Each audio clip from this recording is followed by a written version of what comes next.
Hello বন্ধুরা, কেমন আছো? আশা করি ভালো আছো। আজ সরস্বতী পুজো, তাই পুজো দিতে গেলাম বোনের বাড়ি। আমাদের পাড়ায় অনেক বড় করে সরস্বতী পুজো হয়। দেখো কত বড় প্যান্ডেল। এখানে চলে এলাম, এখানেও পুজো দিয়ে নিলাম, অঞ্জলিও দিয়ে নিলাম। অঞ্জলি দেওয়ার পরে একটু ফটোশ্যুট করে নিলাম। তারপরে মেয়ের টিউশনে গিয়ে একটু প্রসাদ পেলাম।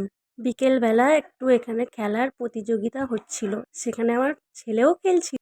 তারপর সন্ধেবেলা এখানে বিচিত্রা অনুষ্ঠান শুরু হলো। এখানে আমাকে বলেছিল একটু ব্যাচ পরিয়ে সম্মান জানানোর জন্য, তাই গেলাম।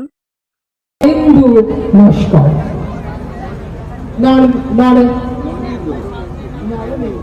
নরমেন্দু নস্কর, একেবারে খুব কঠিন নাম, তাই না কবিতাটি? কবিতা আমার জারুলের ঘন ছায়া, কবিতা আমার নিকট উঠোন ঘর, কবিতা আমার অঞ্জন মায়া, কবিতা আমার গোপন স্বয়ংবর। সেই কবিতা একটা করতালি হোক কবিতাটির জন্য।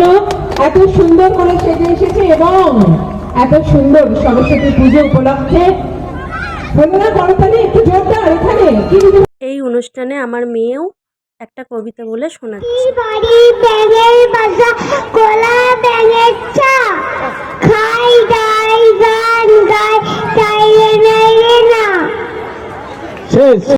কবিতাটা তোমাদের কেমন লাগলো জানাবে কমেন্ট করে, আর ভালো লাগলে একটা লাইক করে দেবে।